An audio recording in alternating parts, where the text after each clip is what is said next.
Hello guys, welcome to a brand new video on Tutorials Point. In today's video, I'm going to teach you some easy steps on how you can reset your password on the LYST app.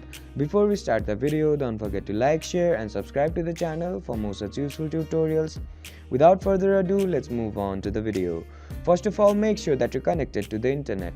Once you make sure that you're connected to the internet, open up the LYST app. After the home page of the LYST app opens up on your screen, on the bottom of your screen you'll see the sign in with email option. Go ahead and click on it. Once you click on the sign in with email option, you'll be guided to another page. In this page, just below the password tab, you'll see the forgot your password reset it option. Go ahead and tap on it. After you click on the reset it option, you'll be guided to another page. In this page, you'll have to fill in your email address here and then click on the request new password option.